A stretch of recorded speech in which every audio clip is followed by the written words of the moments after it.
have to tell you, one of my least favorite things about being a female creator is that I have to explain and justify everything I say, that I know what I'm talking about. Okay, let me lead with this. I have a degree in constitutional law, all right? So when I make these videos, I'm not guessing, guys. This isn't speculation. This is me using, obviously, that degree and a whole lifetime full of experience and going, let me look at the players and then assessing what I think is going to happen. So let me address some of the most common comments that I keep getting, and always from men. Okay. Just disclaimer, just because someone doesn't have a penis doesn't mean they don't know what they're talking about. So I just had to throw that out there. Okay. And just FYI, that's just another form of abusing women, is to constantly question that they're credible sources of information. Anywho, all right. Guys, this 100% men keep telling me, well, he can't use the pocket veto because, because they can get a super majority and then he can't. It's veto proof. All right. Again, I didn't just learn about the pocket veto yesterday. All right. It's very nuanced. There are very specific instances in which it can be used. Let me tell you that you could have every person in both chambers vote yes, and it wouldn't stop the president from using the pocket veto. There is no such thing as a veto-proof pocket veto. That applies to a regular veto, yes, okay? If you had a veto-proof vote in the chambers and a regular veto, yes, absolutely. They could override it. But that's not what I said. I said pocket veto. And no amount of votes can override a pocket veto. Okay, that's point number one. Point number two, people keep saying, oh, well, yeah, no, that's not what's going to happen. He started these investigations, so that's what's going to happen, and they're just going to delay everything. Okay, yes, it is true that opening these investigations puts up some creative hurdles and roadblocks, but legally, under federal law, okay, the only things that are tied up, as in completely blacked out, all right, from release are grand jury things, testimony, etc.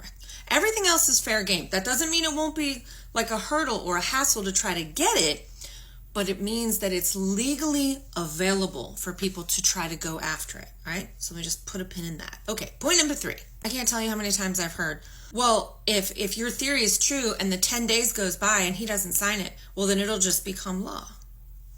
Okay, again, nuanced. With a traditional veto, that's 100% true. Absolutely, that's true. With a pocket veto, all right, the premise is neither chamber is available to receive, right, the president's notes, etc. Maybe he sends it back down and then kicks it back up. So for that reason, he is allowed a pocket veto, all right? And when he does nothing, because there's recess in both chambers, it automatically dies. It dies, period. Full stop. Guys, this is a tool that has been used like 100 and something times since the late 1700s. Every meaningful president has used the pocket veto, and always they use it in this situation, which is called like a sine die, right? Basically means the official break. So Congress has 2 terms, okay? So this is the first break of the 119th Congress, okay? So this is the intersession break, okay, as opposed to their final adjournment when they will adjourn and then the 120th Congress will start, all right? So this pocket veto isn't some random, this has been used time and time and time again, and the Supreme Court has repeatedly upheld the president's power, the president's authority to use the pocket veto. Okay, and then here's the last one that I've seen. I don't even know. And, look, I'm sorry for making this like a gender issue, but I just feel like if I were a man and I made these comments, y'all women, let me know if you think I'm right. If I were a male creator at my level, okay, I have triple digit followings, okay, that's not a flex. I'm just saying, like, I've been doing this for more than 3 seconds, that I would be able to say these things as a man and nobody would question it. They'd be like, oh yeah, she's probably right. But because I have boobs, boom. All right. Anyway. Okay. So the final point is, well, it doesn't matter because then the Democrats will just refuse to adjourn and then he won't be able to use the pocket veto. Okay. Adjournment, recess, whatever you want to call it. Okay. the people who hold the majority, and in this case, those are the Republicans in both chambers, okay? They control the schedule, period. The Democrats could petition, hey, we want to have pro forma, okay, swinging the gavel, this, that, and the other, so that he can't use the pocket veto. But the people who control the schedule, control the floor, it's the GOP. And whose pocket are they in?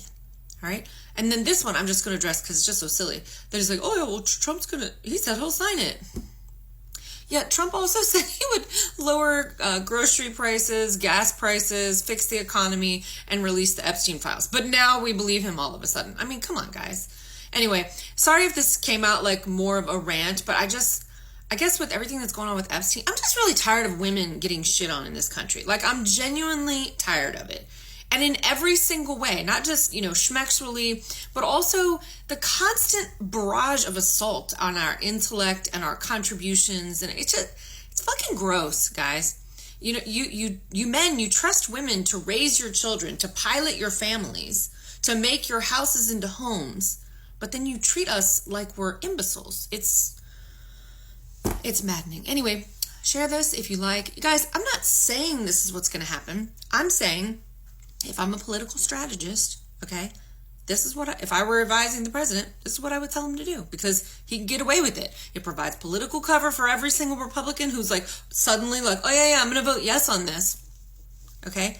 And it also provides political cover for Trump, because it's not an outright veto. It's a pocket veto. It means he just basically, that's the term. He sits it in his pocket and he allows it to expire, which means that it is a dead bill. Okay. Which means that a new bill has to be started by some, chamber, and then all over again with the drama. Anyway, all right, just wanted to clarify.